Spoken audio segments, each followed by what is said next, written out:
The first ever international conference on the digitalization and sustainable tourism.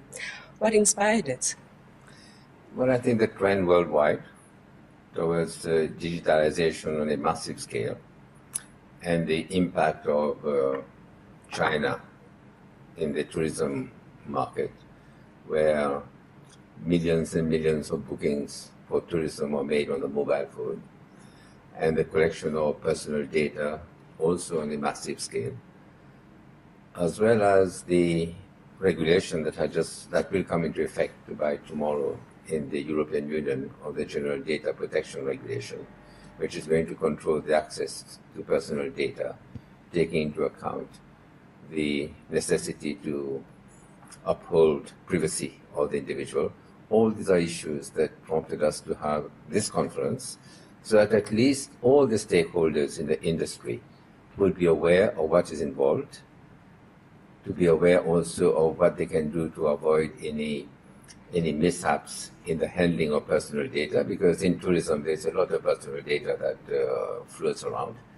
And the use that is made of that data is very important, because people need to know that if data is being collected from them, what is the purpose for which that data is being collected, and if they're not happy with it, what control they can have over that data, and also whether they can ask the deletion of that data if they're not happy with it. So all these are issues of importance for the tourism industry, and this is why we thought that our operators needed to know all the implications of what is happening in the world. Mauritius is known to be very forward in terms of technology. My personal experience being here was that I'm able to access Wi-Fi. The zones are pretty much all over. What are you doing right to access, to have such a presence and be so forward in terms of technology? Well, Mauritius is a very small place, so it is relatively easy for us to make the whole country wired for internet purposes. And we also have a program which is started at primary level to expose the small kids to the power of the internet and to the power of social media and information technology. We have, as part of our government program, focus on information technology as one of the great movers of the economy in the years to come. Mauritius has no natural resources. We have no oil, we have no gold, we have no diamonds, we don't have land as we do in South Africa. So we need to look for services that will bring value addition in whatever we do. And we have a workforce in Mauritius that is trained towards the IT sector. So I think we are doing some things right, but of course, there are things happening in the world over which we have no control, and we need to be aware of what is happening so that at least we can catch up and take the lead, at least in our part of the world.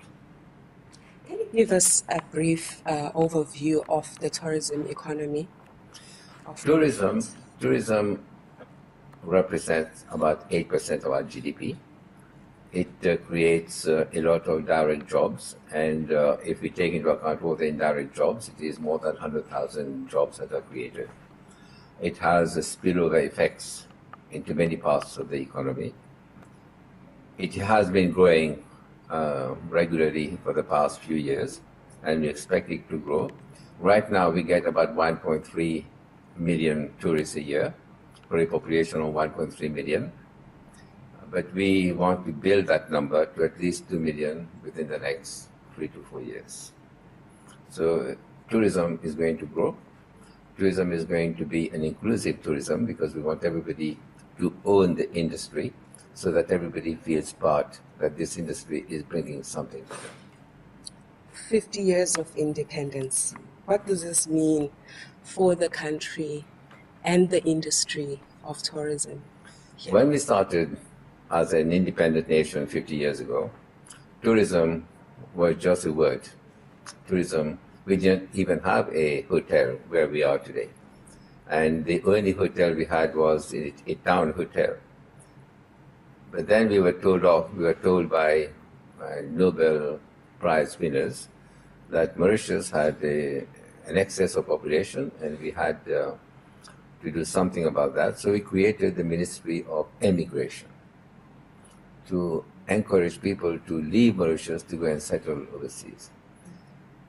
Then we thought that that was not the right move, because we had other examples. Singapore, for example, which is smaller in size to Mauritius, but of course it has a better geographical location. And then we thought that let us see if in the services, in the light industries, we could make a difference. And this is when we started with the manufacturing sector, tourism. And from about 30 to 40,000 50 years ago, we have now reached 1.3 million. And it is likely to grow, and we hope it grows. And I'm very happy to say that many South Africans have supported the tourism industry over the years, and they keep coming, and they're most welcome. Rural farming. Is it an economic platform for Mauritius, or is it one of the attractions in Mauritius? Can you just briefly give an overview? Well, when we started off with the tourism industry in a big way, we were marketing and promoting Mauritius as a destination where you had the sun, the sea, the sand. And that was the basic of the tourism industry. And if we are going to rely on the sea, sand, and sun, we also need to preserve the environment. The marine ecosystem is very important. And with climate change, creating a lot of havoc all over the world, we have noticed that the coral reefs around Mauritius are being degraded. And there's nothing we can do about it because it's a worldwide phenomenon. Even the Australian Great Barrier Reef is having problems. So we thought that even if there is some degradation in the coral reefs, let us do something to mitigate that and also to improve on what nature is destroying. So this is when the idea of planting coral reefs in the lagoons started. And this is the ceremony this morning was just to pay homage to sustainable tourism, because tourism can only be sustainable if we preserve the assets of sustainable tourism. And this is one of those assets.